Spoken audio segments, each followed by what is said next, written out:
We are also live streaming it on our YouTube channel, and we'll share the video at the end of the session.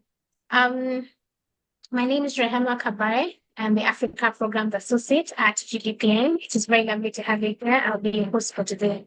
We're very glad. It's very lovely to have all the women in the room, quite a number.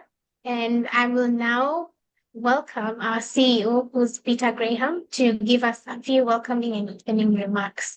Welcome, Peter. Thank you, Rahema. Thank you, everybody. Good morning, good evening, good afternoon from wherever you are around the world. I'm really excited and also delighted to be welcoming you to this webinar and launch the Building Fair Futures Global Dialogue on Women, JEDI and Sustainable Construction. It's a great time for us to be discussing this as it is International Women's Month. And we're not only celebrating the achievements of women, but we are also here to critically examine the barriers that remain and to recommit ourselves to building a world where opportunity is not determined by gender.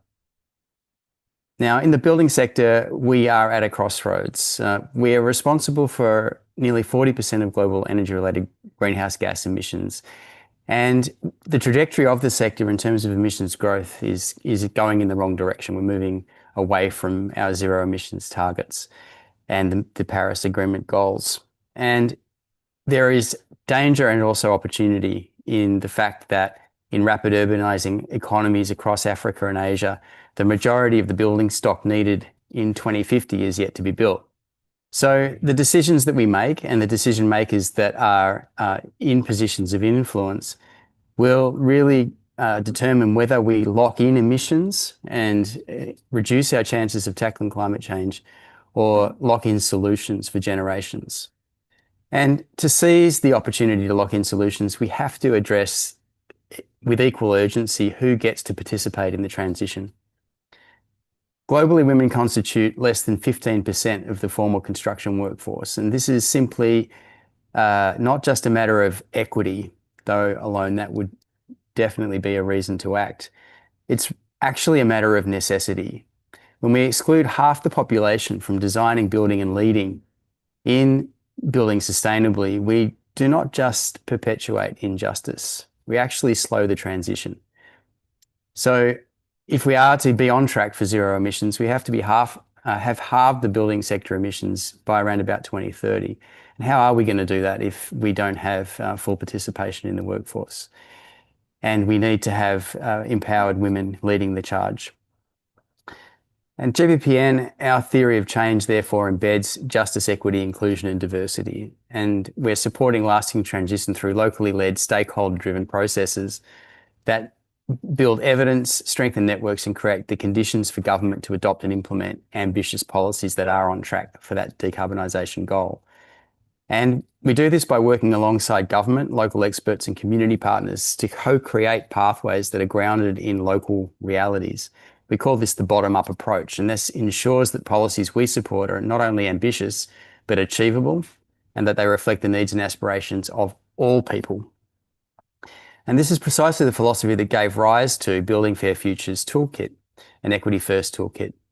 Developed with partners on the ground and informed by the development of Kenya's National Decarbonisation Roadmap for Buildings, this toolkit provides a practical framework for governments in implementing organisations to embed justice, equity, diversity and inclusion, JEDI, into every stage of planning, policy and project implementation. And I'm proud to say that GBPN is walking our talk, with women making up more than 75% of our team around the world.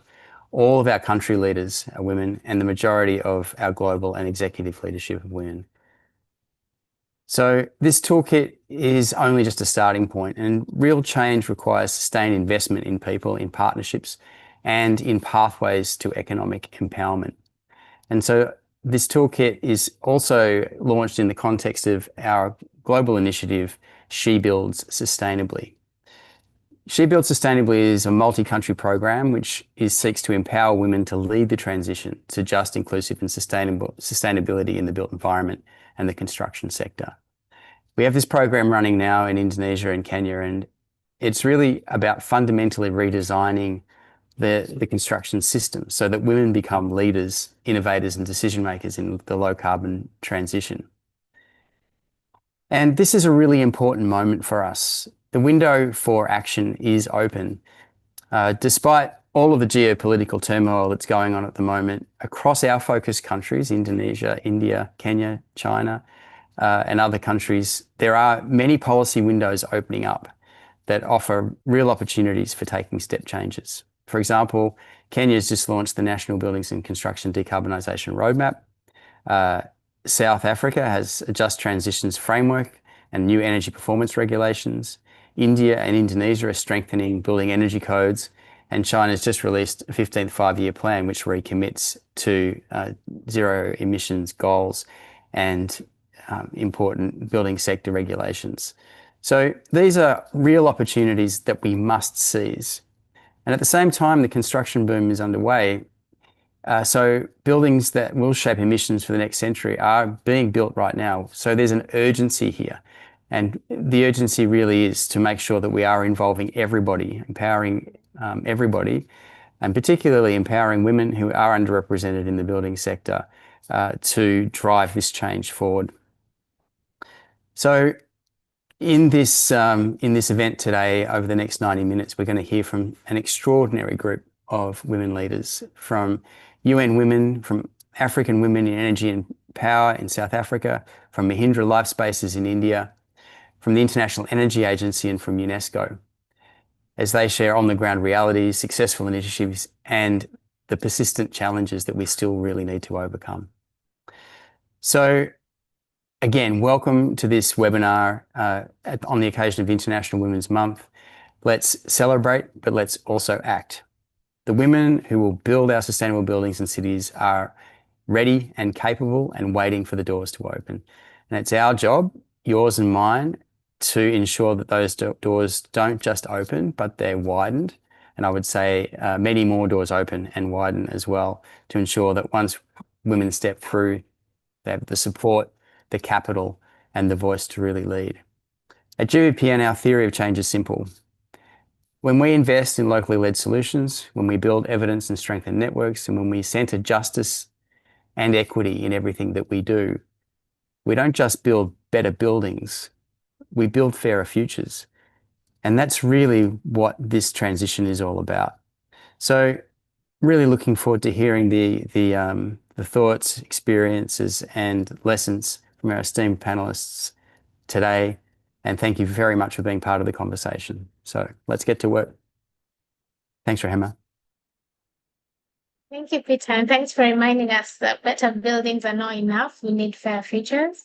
And now I want to welcome Goran Jendo, who's the Africa Programs Lead at GBPN, and she will tell us a little bit about why we're here now and why we are attempting to build fair futures. Welcome, Goran. Thank you so much, Rahema. Good morning, afternoon, evening, everyone from wherever you are around the world. It's really a great privilege to be in this room to set the scene for today's conversation. And before we dive into the Building Fair Futures Toolkit and hear from this amazing, distinguished panel, I just wanted to take a minute to answer two fundamental questions. Just why is this toolkit necessary, and why is this toolkit necessary now? So Peter has talked a bit about the stark reality of exclusion, and he mentioned 15%. And maybe I should just focus on that a little bit, because 15% is on the higher side. The number that should really stop us all in our tracks is that in the construction industry, it's 3 to 15% of women in the formal construction workforce. It's not an accident. It really is a result of systematic barriers. And for me, that looks at lack of access of training, particularly in emerging green trades, cultural norms that exclude women from construction sites, financial exclusion, and policies that just have not been designed with gender equity in mind. That exclusion has a cost. And the exclusion of women is not only a matter of equity, though that alone, as mentioned by Peter, is enough of a reason for us to act. but it's a matter of economics and climate ambition. Women are powerful agents of economic change. And I'll just use a statistic on how African women reinvest their income into their families and communities. African women reinvest up to 90% of their income back into their families and communities, compared to about 40% for men, creating a multiplier effect in terms of dealing with poverty, health, education, and sustainable development. So when we invest in women, we are investing in entire communities, which takes me really to the principles of a just transition. The buildings and construction sector is undergoing a profound transformation. We're all speaking about it. We're moving from high carbon, resource intensive practices to low carbon, energy efficient, and climate resilient approaches. But how we manage that really matters as much as the outcomes that we end up achieving. So the process is just as important as the outcome. A just transition means ensuring that the benefits of a green economy are shared by everyone, and that the costs are not borne by those who have been historically marginalized. So it means actively dismantling barriers, not simply hoping that they will disappear. It means recognizing women not as passive beneficiaries, but really as leaders, as innovators, as solution providers in the low carbon transition. So why this toolkit and why now? Why are we launching the Building Fair Futures Toolkit today? Because a transition designed without an intentional focus on justice, equity, diversity, and inclusion risks increasing existing inequalities. So great outcome, but in the process, we increase inequalities. It risks creating a future where the imperative benefits of green buildings, better health outcomes, lower energy costs, safer housing are not shared by all. So we have an opportunity to do things differently, and that is the discussion that we're having here today. Across various countries, as Peter mentioned, policy windows are opening, and the construction boom is very much underway, especially in the global south. The buildings that will shape emissions for the next century are actually being built now, and we must embed sustainability and equity into this process right from the start. Rehema and Rosa will walk us through the toolkit structure and show you how to put it into practice. But I want to leave you with this thought. The buildings we construct will be there for decades. They will shape the lives of our children, our children's children, generations from now. So the question isn't whether we can build a low carbon future, because we can, the skills are there. The question is really who will build it and who will benefit. So we need to center justice, equity, diversity, and inclusion in our work. It will not be a matter of slowing the transition to achieve this, but we'll actually be strengthening it. So thank you very much, and I'll hand over to Rehema. Thank you, Mugore, and thank you for mentioning some of those very key figures. Now we welcome Rosa, who has been the gender expert involved in the development of the Buildings and Decarbonization Roadmap for Kenya. She will talk us through some very interesting numbers, as Mugore has also positioned. I would request patience to share the screen for the presentation itself, and also welcome Rosa to make the presentation. Good morning, good afternoon, everyone. Thank you, Rehema. I'm sure the screen is visible for everybody. So we're going to just go through a couple of slides to further reiterate what Mugore has talked to us about briefly. The first slide there, as you can see, the shift to low carbon construction is also a chance to fix the workforce inequality. Embedding a justice, equity, diversity, and inclusion, that's the JEDI lens into this work, is really what we're talking about. Globally, buildings and constructions equal to 37% of emissions that are central to decarbonization. The urbanization rate, as you can see there, globally is 57% as of 2023. In Africa, approximately 45% as of 2023. In Kenya, that is 4.4% annually and is at 10 megatons of carbon dioxide as of 2023. Women equals to 3% of Kenya's construction workforce. As you've heard from Mugore, that is a really low number. It means we are completely underrepresented in this field. The workforce gap plus transition into a greener built environment equals to opportunity for women in construction. Next slide, please.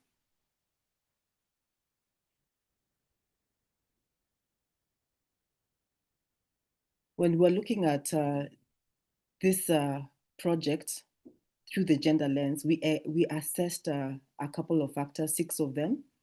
The enabling factors, that's financial methods, technologies that support sustainable development, new buildings, new structures designed with sustainability in mind.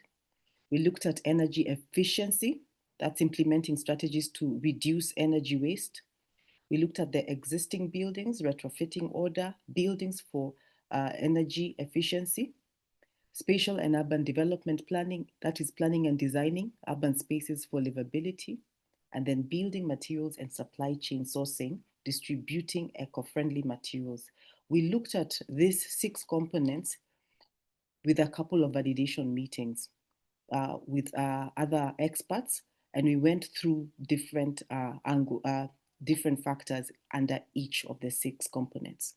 The lessons from the Kenya National Buildings and Construction Decarbonization Roadmap 2026 to 2040, the grounded data evidence built through sector collaboration, understanding the state sector. That's building stock construction trends, energy use, market, policy, and industry barriers, opportunities for phased implementation. To read this further, please access the website using the QR code, and you'll see that what we've looked at in further detail. Next slide.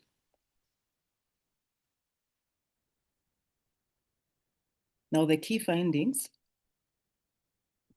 were opportunity mismatch, barrier clustering, and transition risk. And opportunity mismatch, we looked at growth areas, that's retrofitting, green materials, lacking current female participation. And a barrier clustering, we saw entry barriers, that is training, hiring barriers, retention barriers, that's in the site culture, and workplace harassment. In the transition risk, we looked at without intervention, decarbonization may enforce inequality. The transition is not automatic.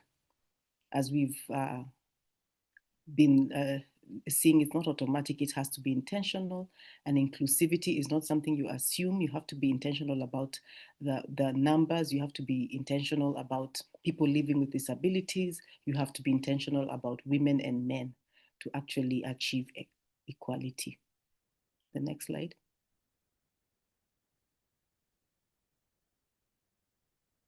Here we move from insight to action. That's in entry, retention, and progression. With entry, we look at targeted training for green skills, apprenticeships for women in emerging roles. With retention, we looked at inclusive site policies, e.g. sanitation, facilities or work division, flexible work and safety improvements. With progression, we looked at transparent leadership pipelines, procurement incentives, e.g. the gender criteria in contracts. Next slide.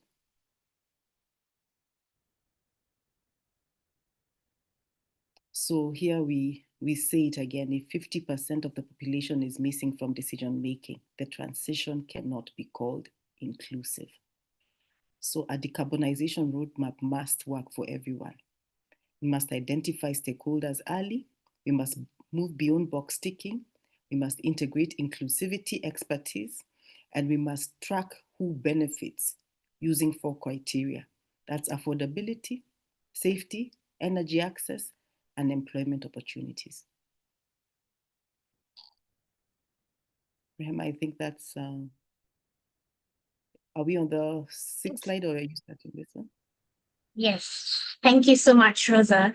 And I like that you have highlighted that if 50% of people or the population is not involved, then we are really not being inclusive. And from that work that Rosa has highlighted, we have developed what we are calling the JEDI Toolkit or Building Fair Futures Toolkit. So the QR code here is, I'm going to leave it here and highlight that it's for you to scan, download the document, go through it. This is a locally informed, developed by learnings from the Kenya roadmap, but it is globally applicable. We are saying that it is not only for Kenya, it can be used in Rwanda, can be used in South Asian countries, the US, any other country that you are doing work to do with building roadmaps for decarbonization. We are saying also that a toolkit, or rather, when you're looking at inclusive practice, it has certain criteria that have to be met. One, it has to be designed by people and with people. You integrate the voices very early on. So the toolkit is highlighting that you can use it at the beginning of your work, during the process of your work, and then at the end to highlight and look at if you have considered inclusivity measures throughout your process. And then you track these outcomes, what has come out from your assessment and what needs to be done. Inclusive practice is not, and we are very keen on this, is not a box ticking exercise. You don't just tick a box and say, yeah, we're very inclusive. That is not inclusivity. Then it is not adding gender language after decisions have been made. That is being exclusive intentionally because you did not design with people from the beginning. Then finally, separating inclusion and performance is a very key element because ideally inclusivity and performance have to go together. And that's why we're saying outcomes have to be tracked from the beginning to the end of the project. So if we can move on to the next slide. So in the development of this toolkit, we are ensuring that the 5-step approach is very simple. It can be used by anyone in any capacity. So one, there's an assessment that you have to complete. There's certain steps, a few questions that you have to answer, and then they're very inclusive, even when it comes to understanding. They're not technical. Anyone who's in a technical or non-technical role can use the toolkit. You conduct this assessment, and then after that, you define your priorities as an organization, as a project base. You define what your priorities are, and you set those goals intentionally. Then you plan for actions, and you resource those actions. We have said that inclusivity is not automatic. You have to design them. How much money is allocated towards making sure that your work is inclusive. And then you implement those actions. Don't just leave them on paper. And then finally, you monitor, evaluate, and create a learning process from this, from the action outcomes that you have highlighted. We are also indicating that a fair transition is not a cycle. It is how we achieve a successful one. I'll say what Peter said, that building better buildings is nice, but a fair future is even better. So if you can move on to the next slide. We are essentially calling everyone to action. We keep talking about inclusivity in climate resilience, but how fast do we want to see this change? What is our role? What are we playing? And what are we willing to give for us to ensure that it has been delivered? Thank you so much. We have come to the end of this short presentation. We will be sharing this toolkit in the chat box for you to access it online. And now I want us to move on to the next part of this session, which is a panel moderated by a very able lady, Robin T. Emerson, who is the director of Yellow Rose in Kenya. So the title is Moving Beyond the Hard Hat, How We Redesign Workspaces for True Inclusion. I will now welcome Robin, and before I welcome her, I want to read her bio because it is pretty impressive. She is a public policy and advocacy specialist with more than 30 years of experience in both participatory planning and inclusive urban development across East Africa and the United States. She is also the founding president and president emeritus of the Women in Real Estate WIRE, which is based in Kenya, and has been a pioneer in championing gender equality within the built environment, recently leading a critical study on sexual harassment within Kenya's built environment sector to foster safer workplaces. I will not finish her bio. It is very impressive, and I have the lovely honor of welcoming her here today. Very welcome, Robin. Please introduce the panel, and let's get into it. I'm looking forward to this. Welcome. Wonderful. Great. Thank you so very much, Rahema. And I just must, I think I must do a disclosure of how in awe I am of Rehema.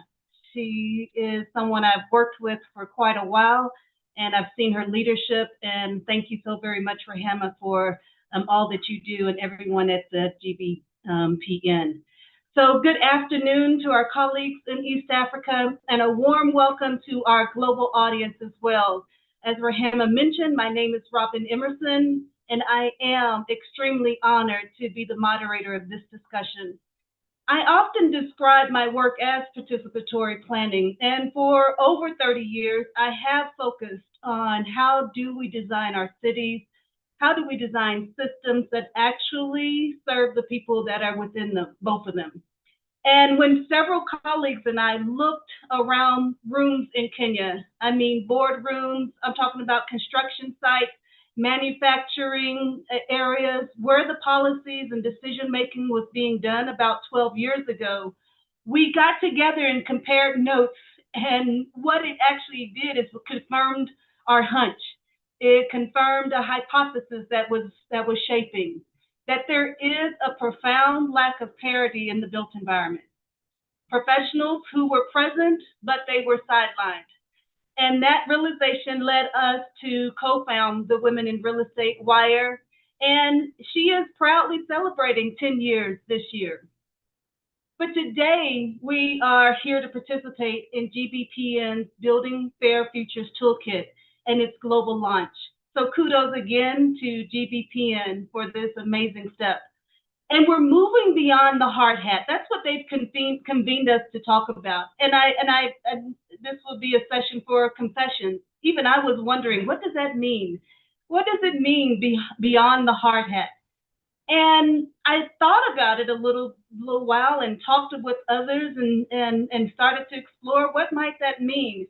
Well, really, what they're asking us to look at is beyond the symbolism of a hard hat, beyond the tokenism of inviting people, and looking beyond just what we might see on the surface.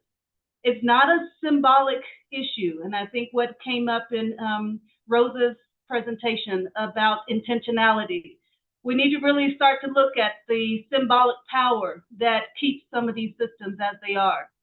So we're no longer just talking about or asking for representation. We're here to discuss and to redefine the table itself. So if we're moving beyond the hard hat, I think it means that we are looking at the indivisible blueprint, right?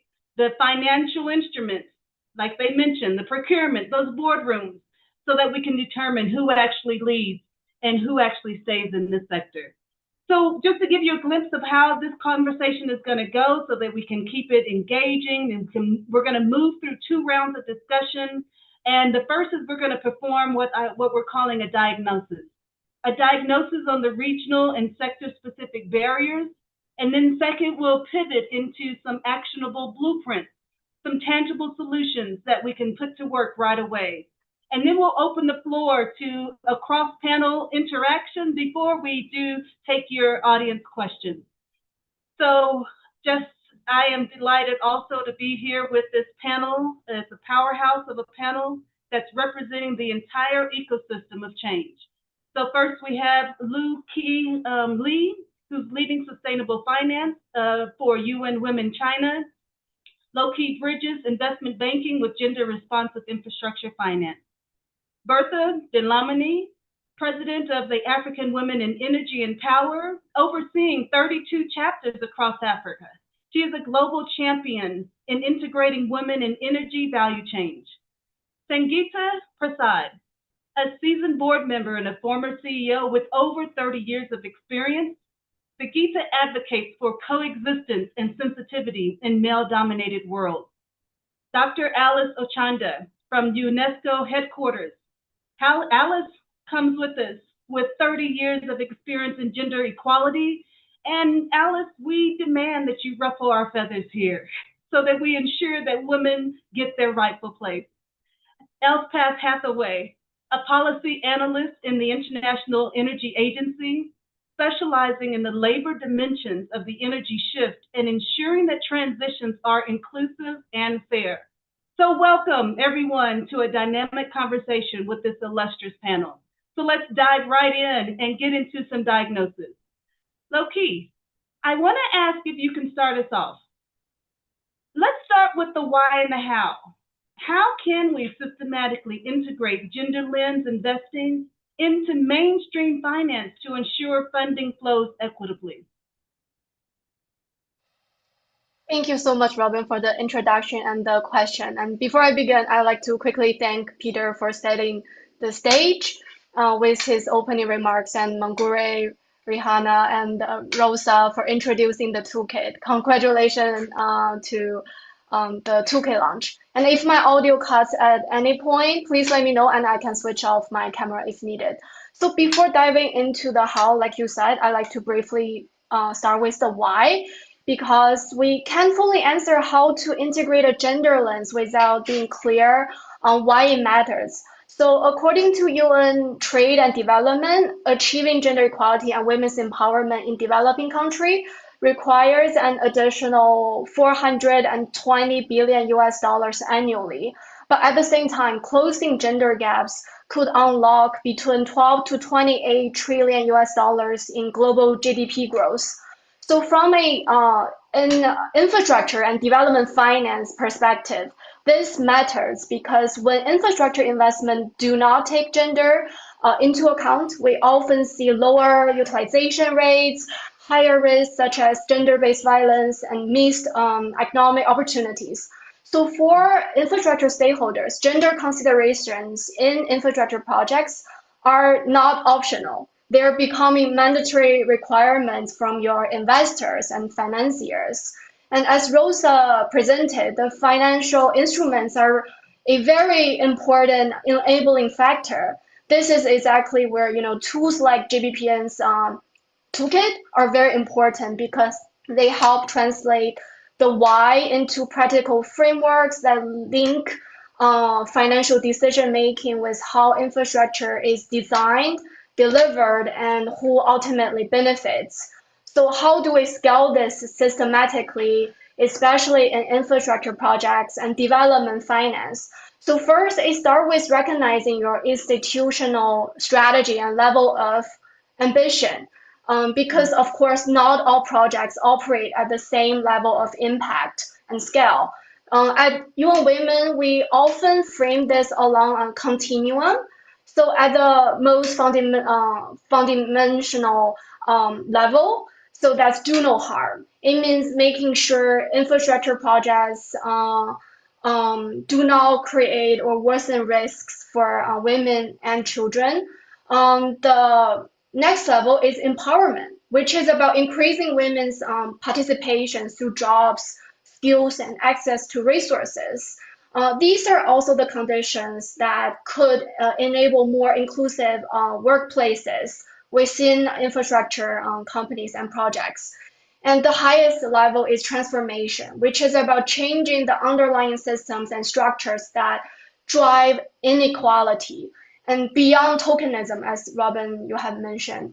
So because infrastructure is not just physical, it shapes economic participation, social norms, and institutional systems over the long term. Or as Peter put it, it builds a fair future for all. So ultimately, this requires financial institutions to work closely with infrastructure stakeholders so that how projects are financed is directly aligned with how they are designed and delivered. And the second point I want to make is that it is very critical to integrate gender considerations across the entire infrastructure finance cycle. That means embedding gender at every stage, from project design to appraisal and financing to implementation and to monitoring and evaluation.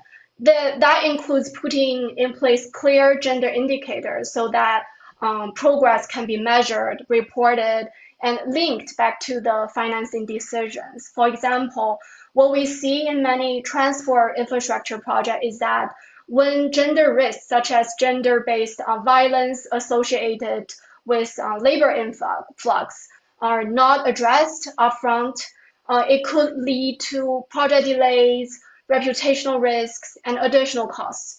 And in response, many financial institutions have now integrated gender-responsive safeguarding and risk mitigation as very standard practice.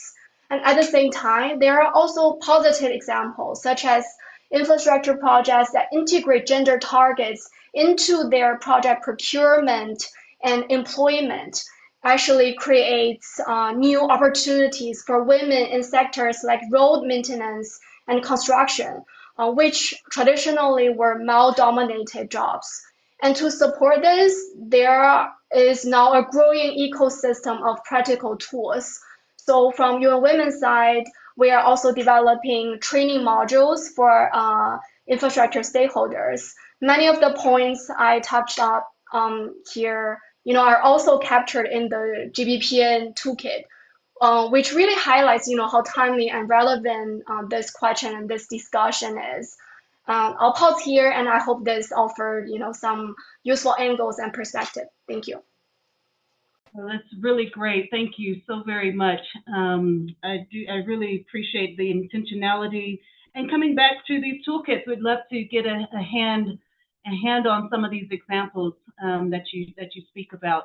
Well, I want to turn to Bertha. Bertha, please join me. Maybe we can spotlight everybody. Maybe we can get all the panelists spotlit at once, or one at a time. I guess, yeah, that'd be great. Bertha, what are the unique barriers in the energy sector that you can see that are preventing women from thriving in these technical roles? And how at AWOP, apologies for how you pronounce your acronym, dismantling those stereotypes. Please share with us. And just panelists, if you see me raise my hand at some point, that's given just a headlight a 30-second warning. Thank you. All right, go ahead, Bertha. Thank you. Thank you so much. And thank you for this platform to Peter and team. I want to first give just a bit of context before we look at the barriers, and I will spotlight what we are experiencing in South Africa. According to the 2025 Global Gender Gap Report, gender parity remains a distant milestone, 123 years away. And that should wake us up, right? At the current pace of change. The stark reality underscores the agency and scale of the work required to transform ecosystems, not just specific sectors within value chains, but entire ecosystems for inclusion. We have a vast untapped potential, which compels us for strategic interventions and investment in gender equity across the energy ecosystem. When we have appropriately resourced and funded gender equity programs, we can unlock transformational change and economic outcomes. Let's look at Africa. Africa leads the world in female entrepreneurship activity, with 24 to 26% of all businesses founded and run by women, well above global averages. In South Africa, 57% of women identify as business owners, about 4 times more likely to operate as what we call solopreneurs than men. This then gives you the reservoir of entrepreneurial potential that we have.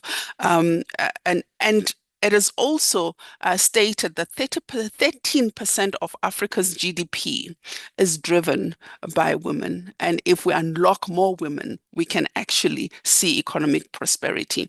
Now, what does this mean in terms of the energy sector? We continue to see less and less women represented and participating. We're starting to see a bit of improvement with 25.3% at top management. We have 47% of STEM graduates being women in South Africa.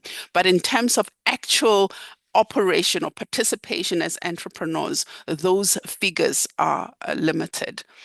What is important for all of us globally to realize is women influence over 70 to 80% of purchasing decisions across the globe.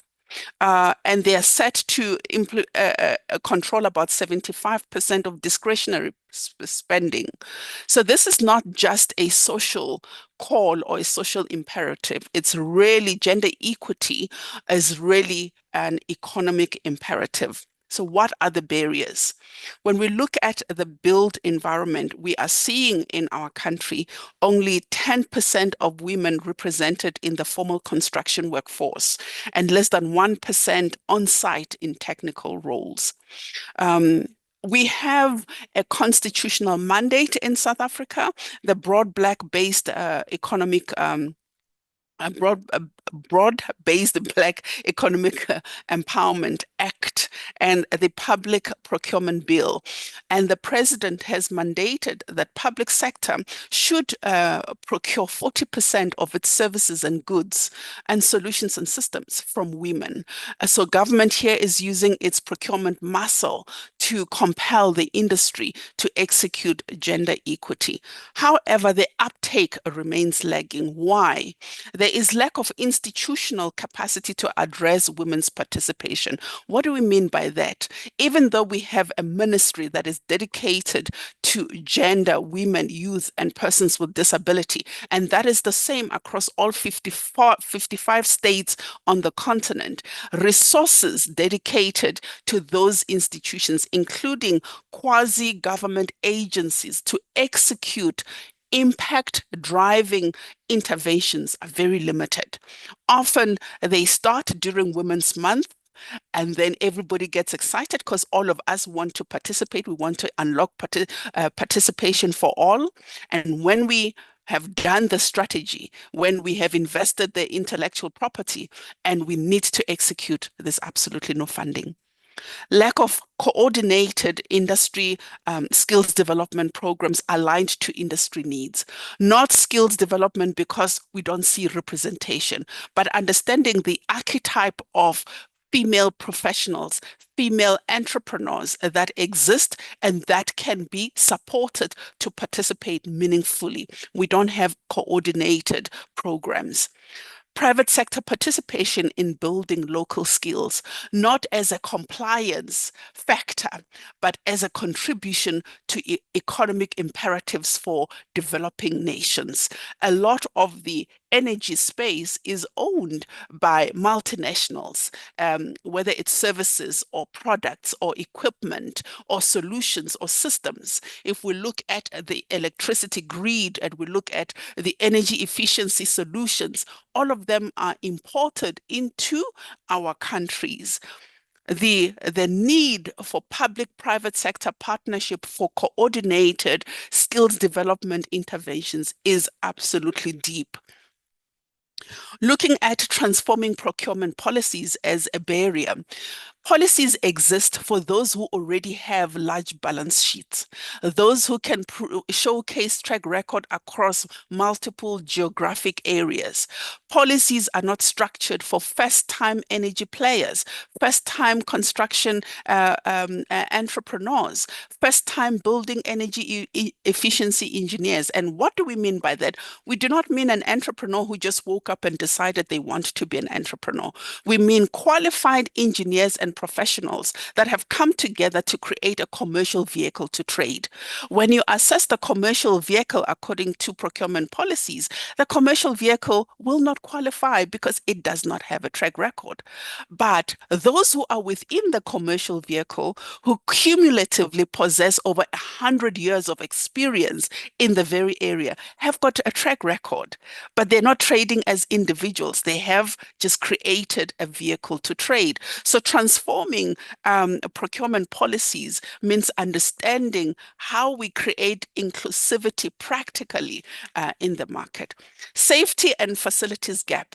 A lot of women engineers, when you speak about them, about participating in large-scale utility energy projects, they are often constructed miles away from home and not giving them the flexibility to carry the responsibility between family responsibility and work or enterprising, often in far areas in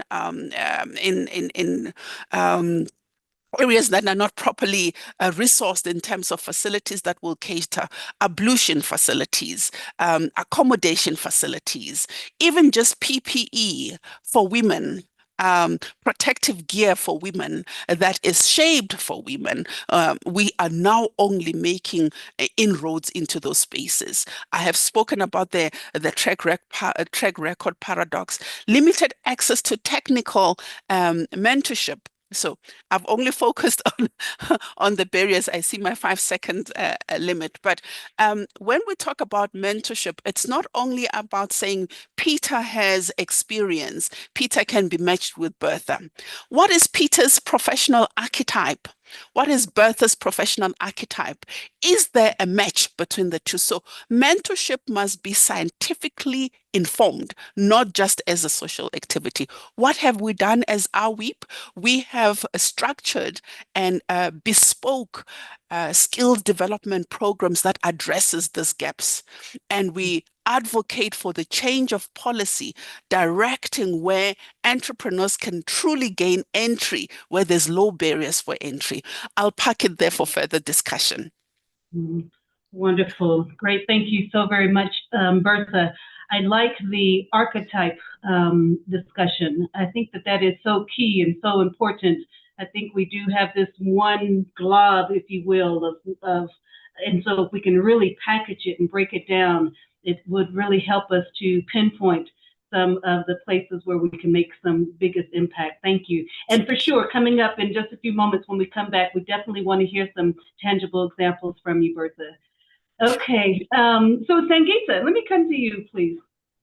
From your standpoint, or from a developer standpoint, what does redesigning the workplace for true inclusion actually mean in practice? If you can give us an insight into that. Welcome, Sangeeta. Thank you, Robin. And I'm really delighted to be part of this cohort of people who want to build fair future for the world. And a lot of important and significant things were spoken about in the past few minutes. And Bertha, you almost said a few things which I would have liked to say. So thank you for that. So I have more time to say something else.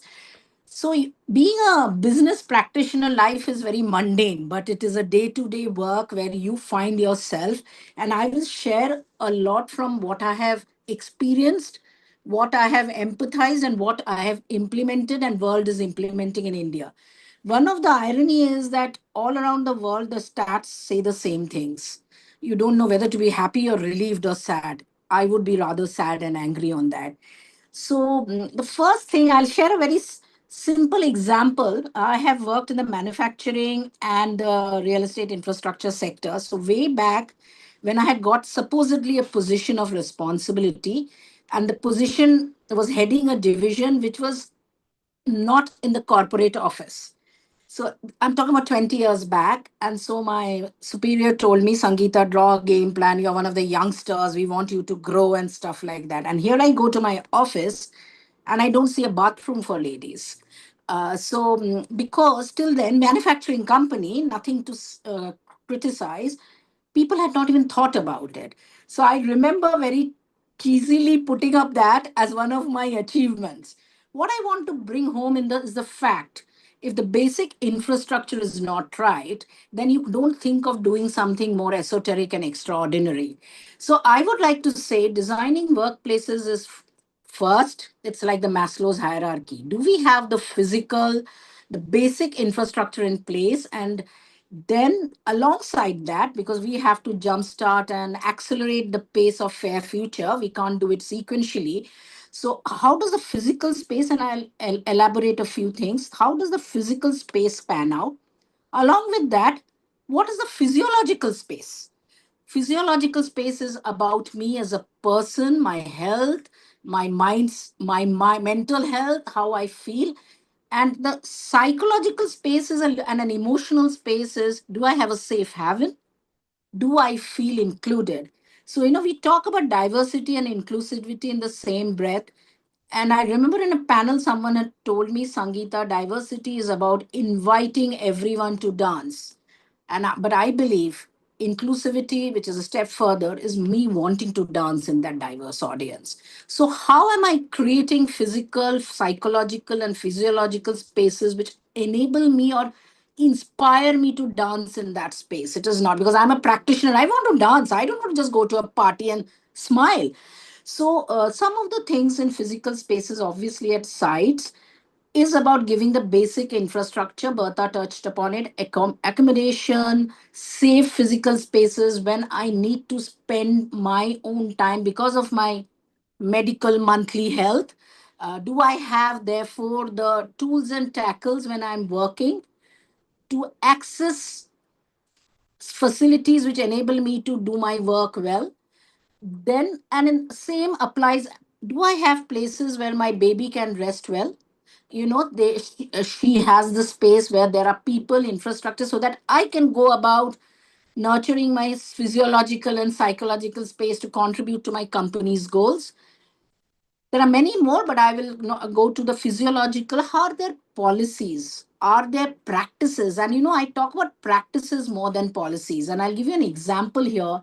In one of early, when the work from home or the flexi time came, uh, the superiors would ensure an environment where you feel embarrassed to work from home.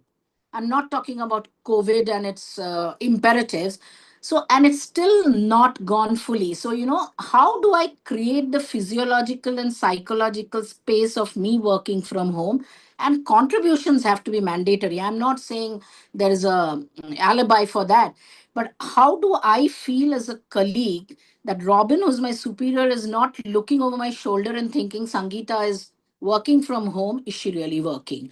So then I don't, even if there is a policy of 5 days work from home or 20 days work from home, I don't do it. So does my workplace enable that? And here I have a hack which is a little sometimes contrarian. Whether it is work from home or flexi, it should be inclusive for all. Because when you create compartmentalized strategies and policies and practices, you also exclude the other one who feels that they also need it. So I would exhort, when we go for policies, practices, protocols, they should be inclusive in the reverse. They should not be compartment. But sometimes we make the mistake, oh, women need this and women need that, so let's do some policy. I'm not saying you don't do it, but it would be good if you can do certain inclusive, broad spectrum practices which apply to all. It may be sounding alien to some because cultural differences exist. That work from home is such a easy thing to do, but it is not. If my senior does not say anything but says a lot, and when my performance appraisal comes, I am differentiated because of the path I have taken, not the performance I have given. Then the psychological aspect is so very important, and then learning and education plays a very important role, Robin, which is about how am I being empowered through education, exposure, and experience. And whether at the site or at the corporate office or wherever I work, education meaning when courses are being designed, am I being left because I am a woman or I'm being included? And the woman chapter, I think that will be salvation when we don't talk about these things in the future. But today we have to. I've realized as I've grown older, I used to be very rebellious, but then I realized these are agendas which need to be addressed. So that is the second thing, is the education connected to what I want. I think that's about the archetype of mentoring, but I'm talking about the archetype of education as well. Then the archetype of empowerment. A lot of women empowerment programs I see happening around the world.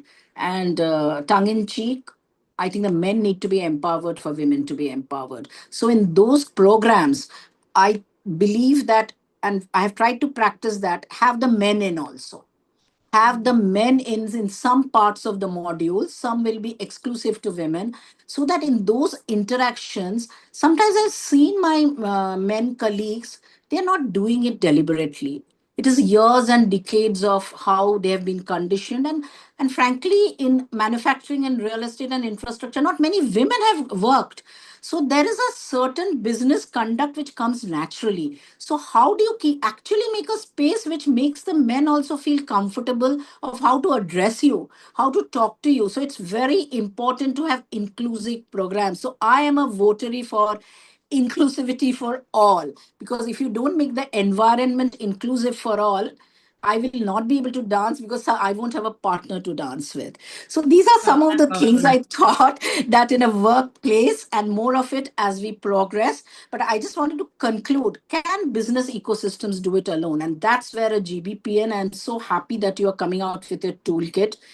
The non-business, non-government platforms who apparently have no agenda, which is to get something out of a company or something out of a political ecosystem, have to play a significant role in that, along with the government setting up certain broad spectrum protocols and policies.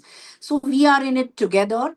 The idea is to include all of us. So by us, for of us, and of us. That is what a good business and a government ecosystem and a world ecosystem would be. Thank you.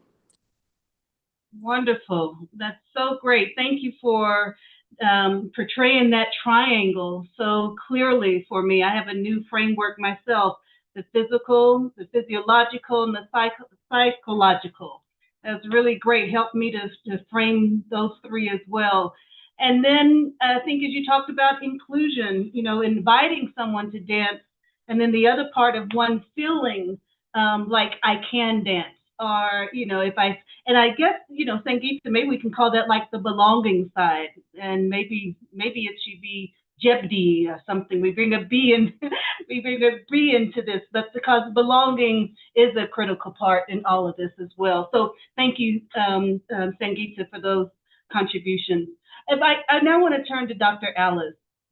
Alice, please tell us and share with us, how can we reshape STEM education curricula, kind of picking up from what Sangeeta was speaking about in one of those E's, the education, to ensure that women are equipped for leadership and decision making, please? Thank you, Robin. And thank you, Sangeeta, I think, and the other, panelists who've spoken before me. And it's interesting, some of the things that Sangeeta has, talked about also may constitute what I'm going to talk about. And for me, I think, first of all, when we talk about, STEM, women in STEM, it's really diverse. We really have to also look at the different, professions specifically. And if we look at the construction, sector, there's a diversity there as it is, because you have women in engineering, and you have women in different, professions, architecture, planners, etc. So we really should not lump everybody together. We need to really break it down so that everybody finds their space. And I will start with some statistics that will also help us to see how things are moving. So only 14% of women are in STEM jobs in Africa, for example, and that is a UNESCO study in 2024. And you just talked about less than, between 3 and 15% of construction workers are women. That is a problem. 27% of education and higher education ministers are women. That's again is UNESCO 2025, research. Women make up 30% in higher education leadership. I mean, those are statistics that talk to us, and they tell us that there is a problem. And then we've been talking about STEM, women in STEM. For the past 10 years, the statistics of 35% of women in STEM has not changed. So obviously, and that is a study by UNESCO in 2024. So obviously it tells us that something is not happening. We are talking, but it has become a chorus. And women hold only 22% of STEM jobs in the G20 countries. So then again, you realize that it's not specific to particular, region. This is a global problem. And the final one that I'll talk about is that at the 2024 Climate Change Conference, the COP29, 1 in 10 world leaders were women. This is CARE International 2024. So then what does it tell us? It tells us that the women are not there. So first, the women must be in these, professions. And how do you ensure their availability in these professions? And that's where we come to the question of why are they not there? What are the factors? So we have to look at what is making women not be present in these STEM fields.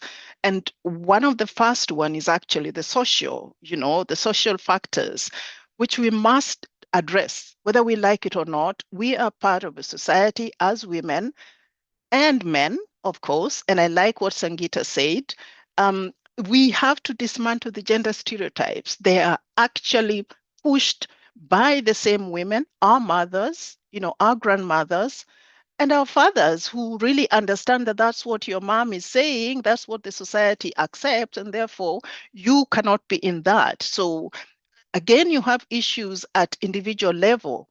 Those young women and girls who have low self-esteem, they do not feel that they can go there, even if they're encouraged. So we have to address some of these issues and look at the biases, address and empower these young girls and women to have that confidence to really move into these areas, fields that are normally seen to be as a preserve of the men. But how do we do this? We also have to address the systemic barriers, and this is going to the training, education and training that others talked about before me.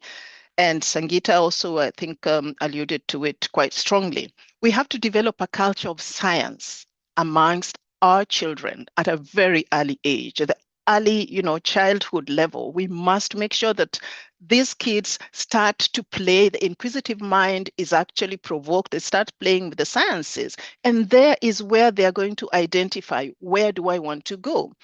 But then again, how do we do this? That we have to increase that curiosity, awaken the curiosity.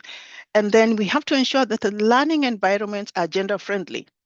Because if the learning environment is not gender friendly, there's bullying, there's harassment or any form of gender-based violence, violence, learning is not going to take place. But even when we are talking about the learning environment, we must talk about the teachers. We have to invest in teachers. And of course, we have to look at training teachers in gender responsive, giving them gender responsive pedagogical skills. How do they teach? Do they link these subjects, the interdisciplinarity within these, subjects? So linkages between topics, making sure that what we are teaching, what the teacher is teaching, is actually resonates with the day-to-day life of, the students.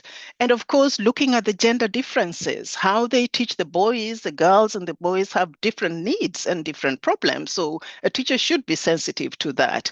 But there is a need to advocate for parents and general population, to look at STEM as something that is very important, fields that are important for sustainable development. Do we do that? We have, for example, as UNESCO, we initiated the month of September is an engineering month. How do we bring in the other partners within the construction, sector to have their month, architectural month? Do we have that? Where you can sensitize people on the importance of these professions. And of course, we have to build partnerships. If they have to go into these fields, they really have to have support from internships and industries where they're going to, to have these jobs. And of course, again, you have to have the workplace environment has to be supportive. There must be, gender responsive policies. We must have leaders in the workplace who are gender responsive, have been trained in gender responsive leadership, and really do understand that there is a problem. Because you can be there, but you block your mind that there is no problem. So do they have an assessment to say that, yes, we have a problem here?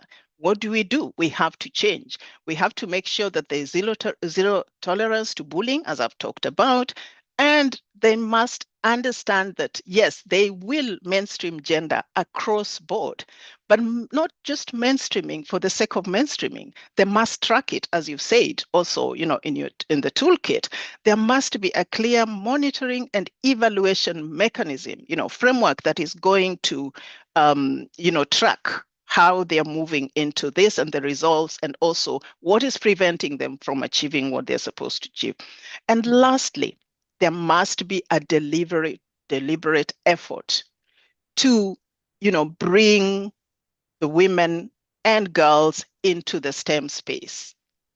There must be affirmative action. But again, there are times when I say, I don't go for affirmative action. The affirmative action should be that the women, first of all, must be qualified. Let them be qualified and then give them that space. But how do they get qualified? Support them to be qualified. Then they will access to these spaces that you've created for them. Not taking women who are, of course, not qualified, and then they fail. And then it's like, that's what women do. They can't make it, you see. So I think my time is over. I will leave it at that. But again, even as women, we have to be ready to, to participate in this. We have to know what we are not comfortable with and be able to talk about it. We have to go into these spaces. We have to embrace and value ourselves as people who can contribute. We have a lot of special things to contribute. We have to acknowledge and, have that self-confidence. Thank you. Wonderful. That's great, Dr. Alice. I was listening to you, and you talked about some of these spaces. We'll find self-defeating stereotypes, aren't they? There are self-defeating stereotypes that are out there. And, I was thinking about, you sparked something, how are we empowering patriarchy? And how are we demeaning feminism? I think we really need to be thinking about this. I think oftentimes as we do this work, how many of us here consider ourselves as activists? Do you consider yourself as an activist? Our work, and because of the connotation of activism, there's there's a connotation of activism. You're ruffling feathers, you're this, that, and the other, right, Sangeeta? So people might say, no, I'm not activism, I'm not even a feminist. Like, really, are we leaning into actually, what are we actually saying here? What are some theories and some principles we're actually embedding in our line of work? And I think if we can start to be really speaking about the framework, and what we're saying is not new, and this is embedded in a lot of human rights issues and so forth. I think we are there's a dual-mindedness of STEM technical, but also, right, some human rights principles that we're driving and bringing into our work. So Elspeth, if I can come to you next, please. Please speak to us about the underrepresentation of women in the energy and construction, and and how can women be attracted? Picking up on, I think you've had the pleasure of hearing your colleagues before you. How can women can be attracted and trained to work in these sectors? And I've got to tell you, Elspeth, when women look and they see all the same statistics and so forth that have been presented here, it's a wonder that we have 3%, right? It's a wonder we have the numbers we have. So, but how can we, make it more attractive and be trained in these sectors? Elspeth.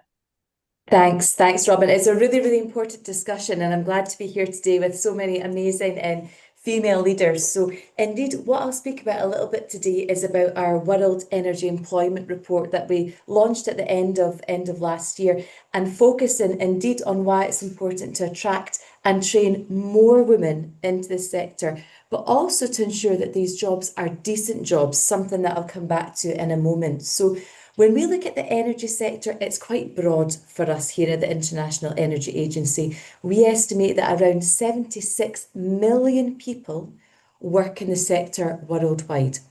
And specifically for this audience, there's two groups that are important. So construction workers, including those who build critical energy infrastructure, but also those who work in energy efficiency in buildings. That's over 10 million people. And building retrofits, a really key job, around 850,000 people in this sector.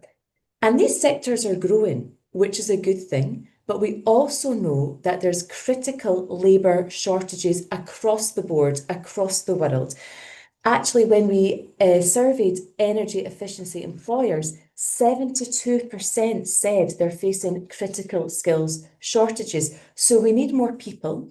And for me, I often say it's a no-brainer. We need to look at these untapped resources, and women, as we've all said today, are a huge untapped resource.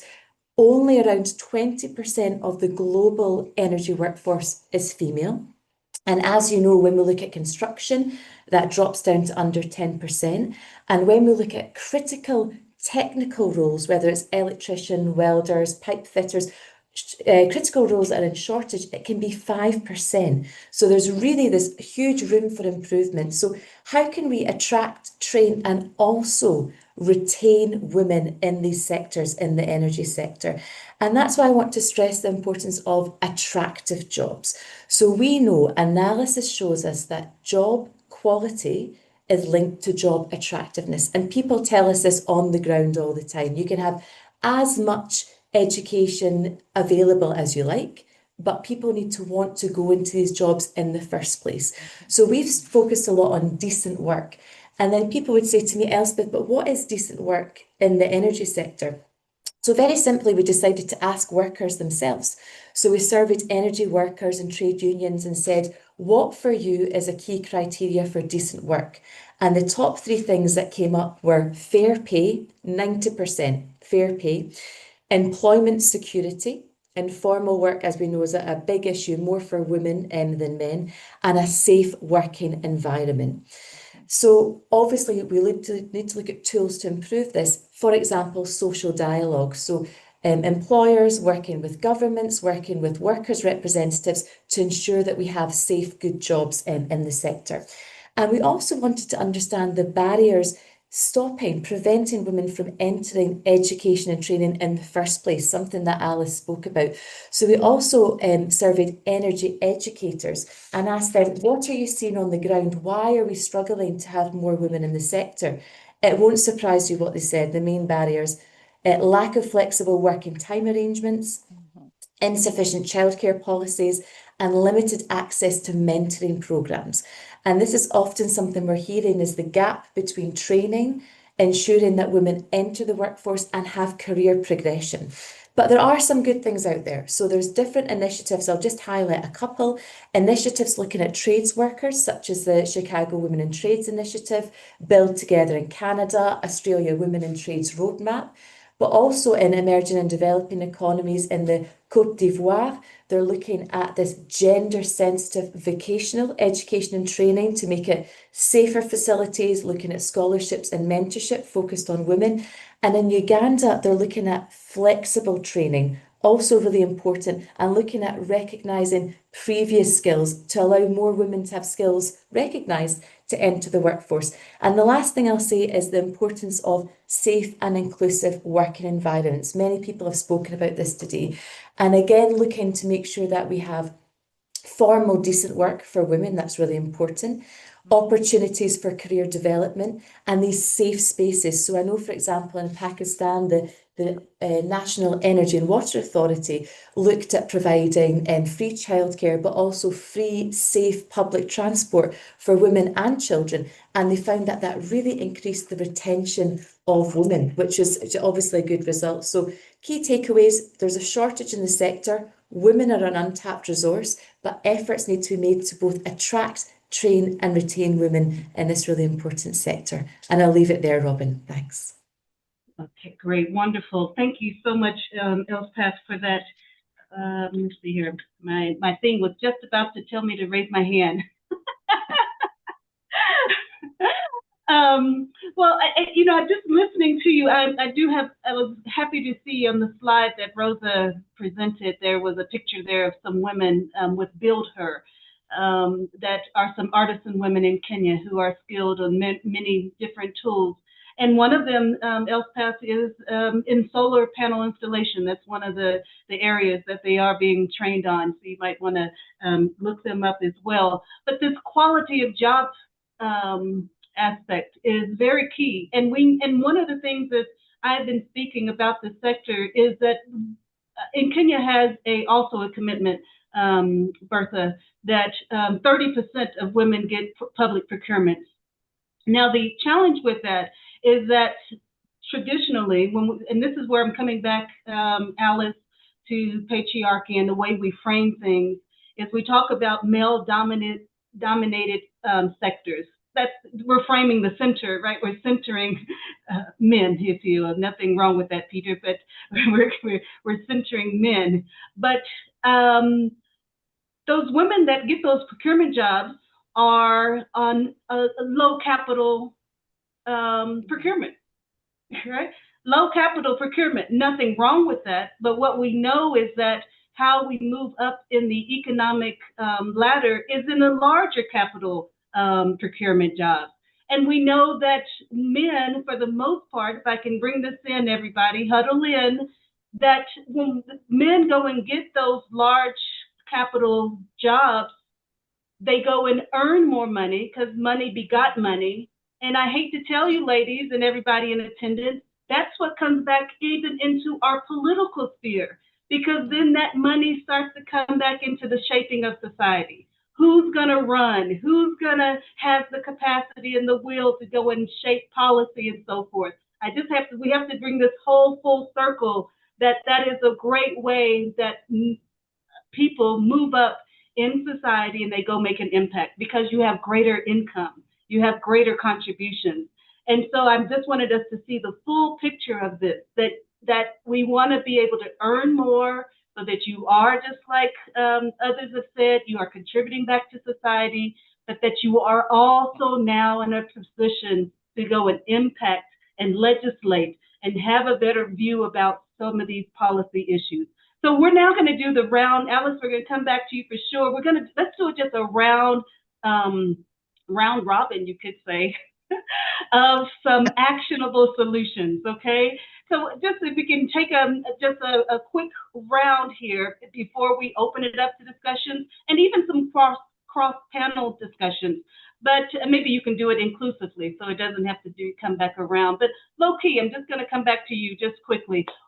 In our rapid fire here, and if you also want to add or pick up on anything that you've heard from our colleagues here, but what specific financial instruments have you seen that incentivize genuinely inclusive workplaces?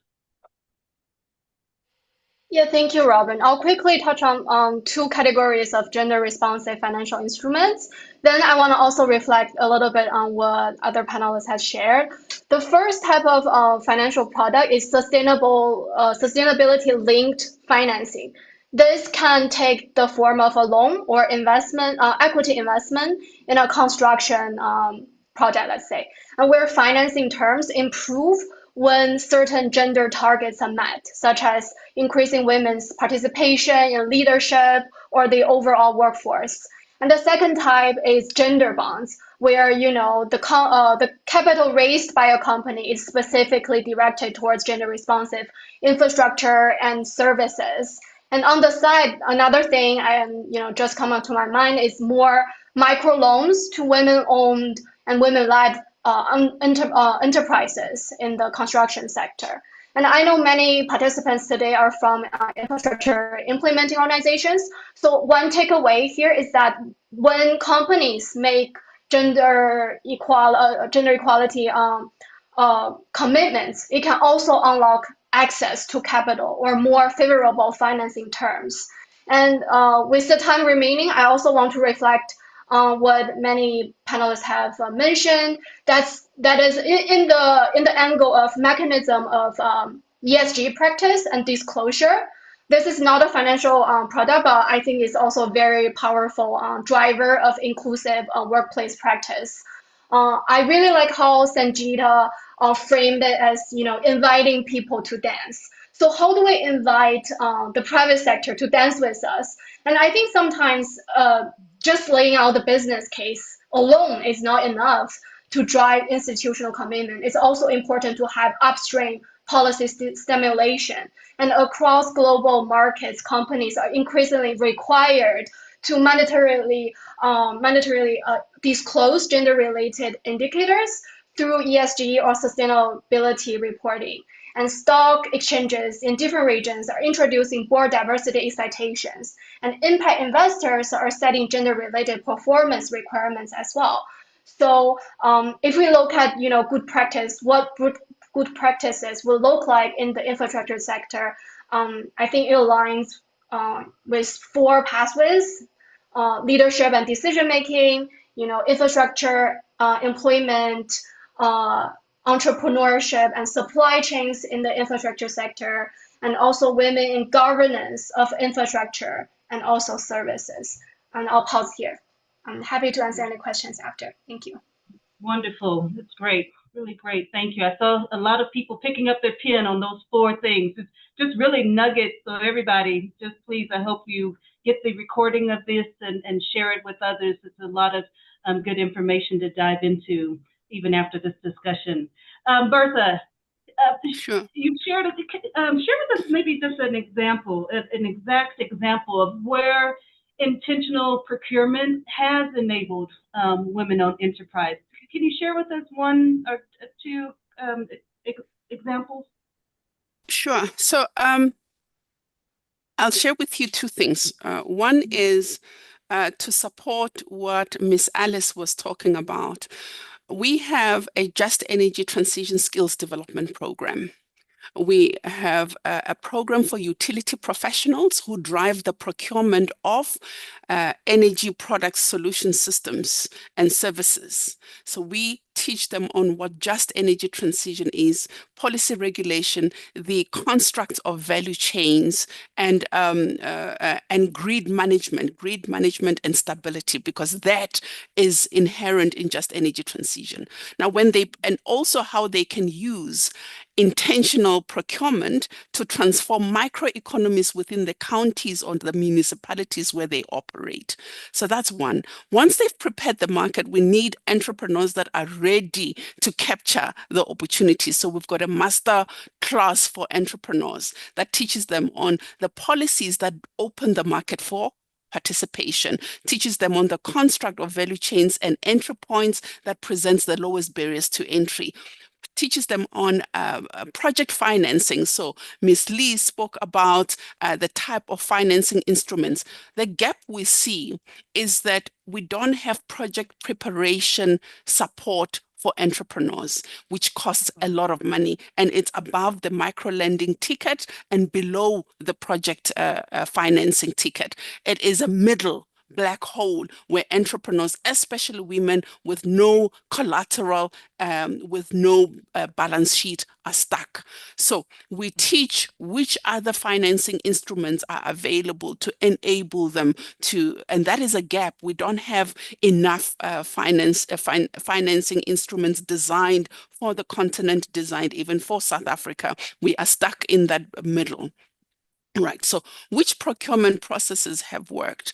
We have found that the following has worked. In the construction sector, in particular in South Africa, there is a contractor incubation program, which provides women-owned firms with a steady pipeline of work and technical support, allowing them to jump from low grades to more complex projects. As you have said, the low ticket projects do not enable you to pivot. It is the high scale projects that really transform. So there's technical support, financial support in the construction sector.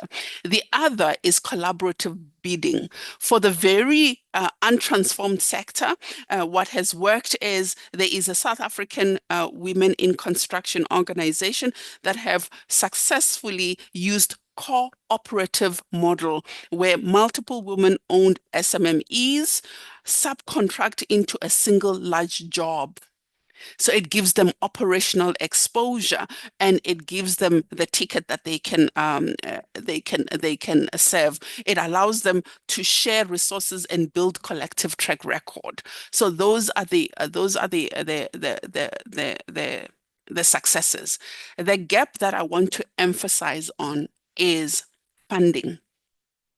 Whether it is selecting qualified women, training them, supporting them, mentoring them, coaching them in order to access opportunities, or it is supporting entrepreneurs, qualifying entrepreneurs to access sizable ticket size, it requires financial and human resources.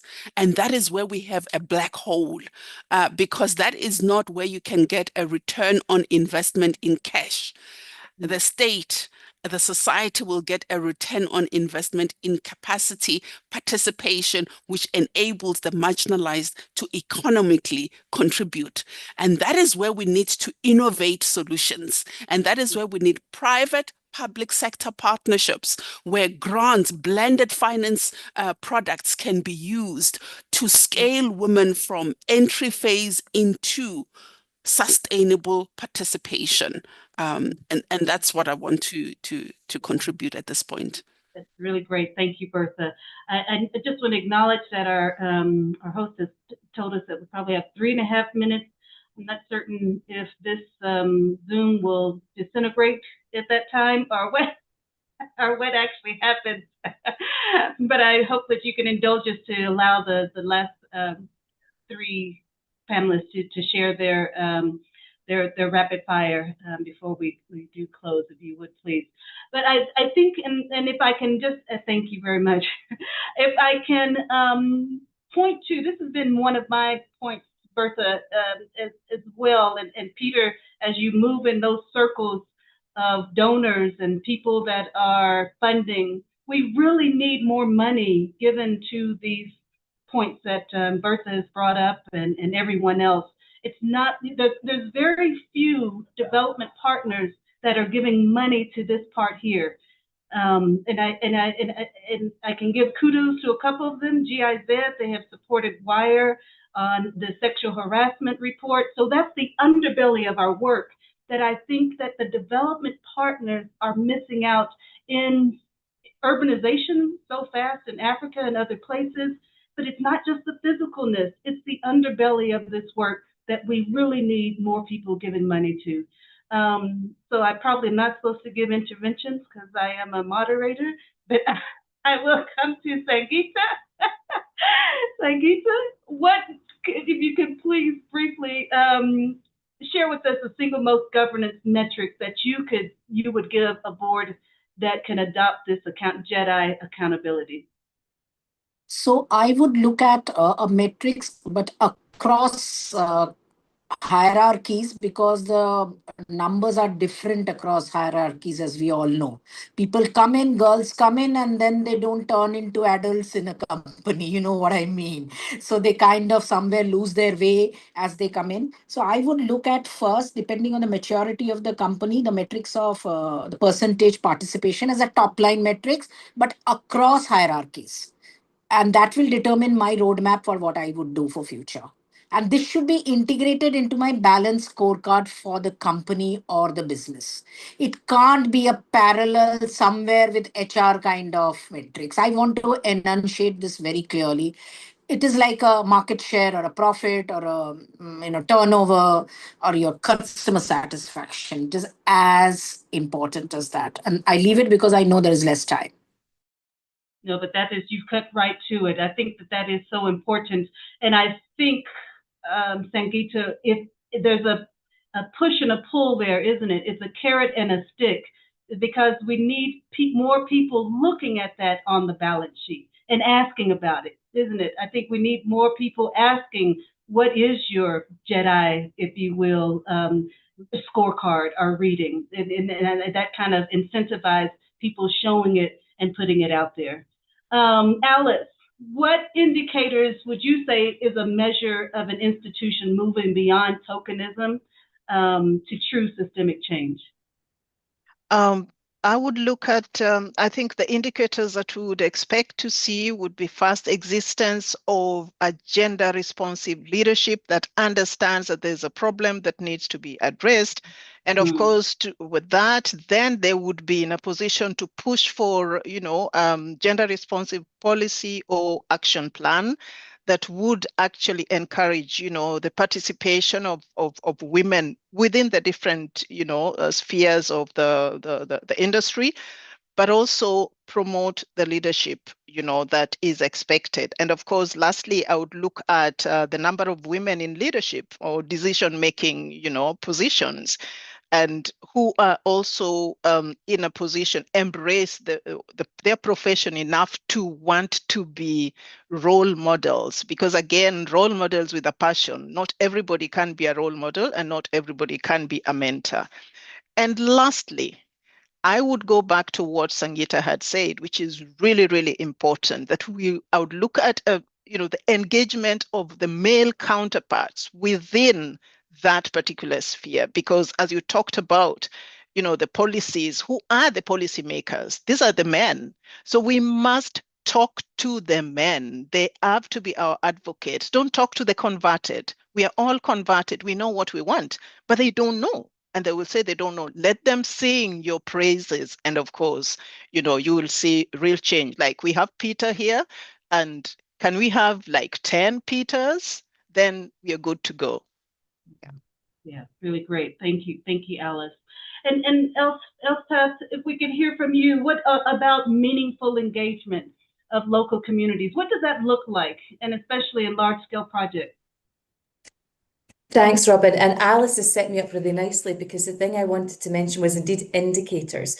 Because I think what is important to do is to look at how can we track and monitor meaningful engagement of women. And we published 2 indicator handbooks last year, a global indicators handbook under the South Africa's G20 presidency, and one focused on Southeast Asia. We produced at COP last year. And very briefly, we look at meaningful engagement for women in 3 different ways: women as workers, women as consumers, and women as citizens, energy consumers and citizens for the wider energy transition. And what these handbooks do is they look at national initiatives, looking at just transition strategies in, for example, South Africa, Indonesia, but also company strategies, union-backed strategies for informal female workers.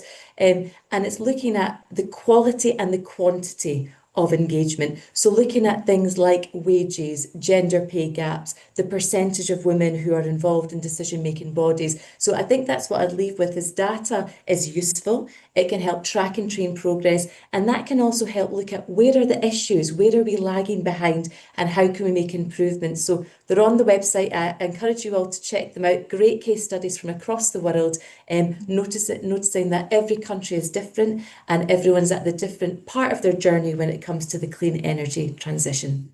Thanks, Robin. Yeah, that's really great.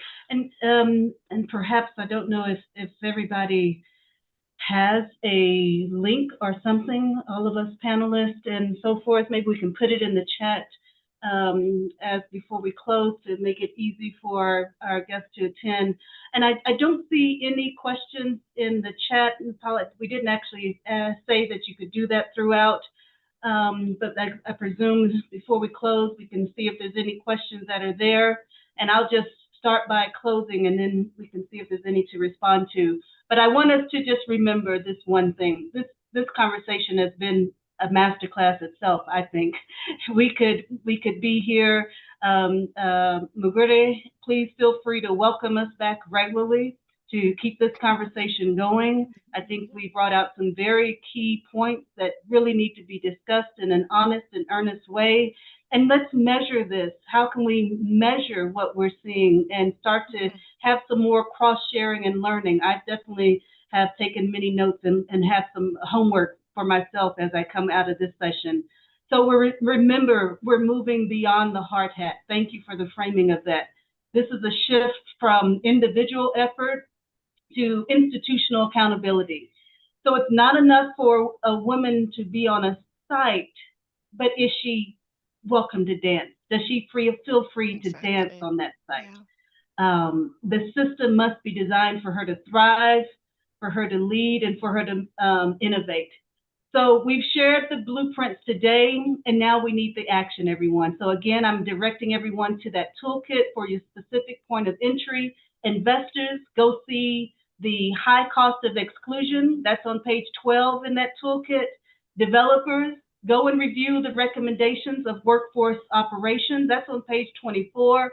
Procurement officers here, see inclusive procurement. That's on page 31.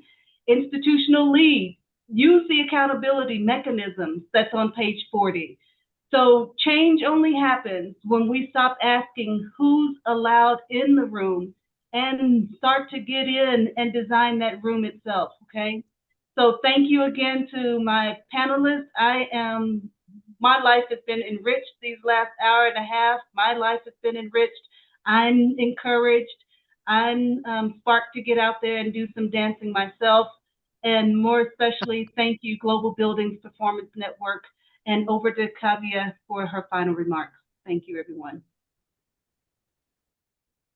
Thank you so much, Robin, and to all of our panelists. I have the incredibly difficult task of bringing our session to a close because I know I could stay on this conversation indefinitely and hear everyone talk for hours more.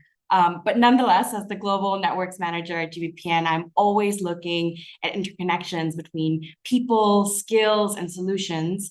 And today affirms to me that what we are experiencing is not an isolated challenge. We've heard from so many expert views today on what genuine transformation will take, from UN Women to UNESCO, from the IEA to the examples that we've heard from India and South Africa. We've had the privilege from hearing practitioners who are not just observing change, but actually in the driver's seat. And there are three things that really stood out to me from our discussion today, which have been said time and time again, but nonetheless, inclusion is an economic imperative. It's not a courtesy. As we heard today, the underrepresentation of women in construction energy is not a pipeline problem, it's a design problem. And so we have to go back to our organizations and identify one policy, one process, one decision that each of us have the authority to change, because systemic change really is thousands of these small decisions that are made consistently.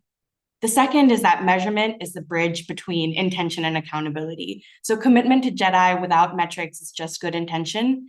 And so before our next project or budget cycles, we need to ask, what are we tracking? Who is responsible for it? And gender lens indicators and inclusive procurement targets are how intention becomes outcome. And thirdly, the most powerful infrastructure I think that we can build, and I'm a little bit biased, is relational. Time and again, we've seen that the solutions that move the needle are not just policies or financing, although those are, of course, very, very important. They are networks, membership, mentorship, and communities of practice. And so a network is an incredible resource that you can redistribute, and relational generosity is not just something that's nice to have. It is a meaningful strategy. And so calls to action, this has been said many times, but what are 4 concrete things that we can do next? First, we'd encourage you to download the GBPN JEDI Integration Toolkit. It's in the chat. It's also on the GBPN website, and it is a starting point. Second, conduct a self-assessment. Use the toolkit questionnaire to establish where your organization actually stands, not just where we think or hope it does. And third, please join our community of practice. Share what you're learning, what is adapting, what needs to be worked on. The expertise in this room today is exactly the kind of knowledge that this community needs, and we grow way faster when we're working together than when we work alone.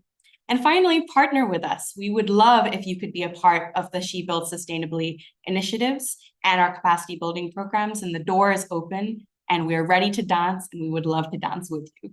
So there are challenges ahead, but each of these challenges are an opportunity for real change levers and building a better future.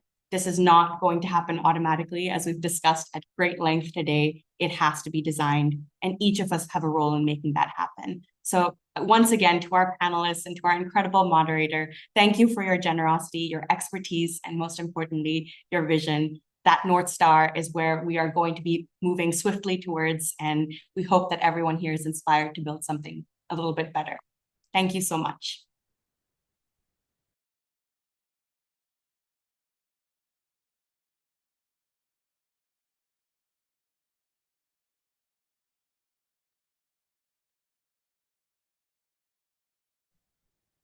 Thank you, everyone. We've come to the end of the session. Thank you, Kavya, for closing.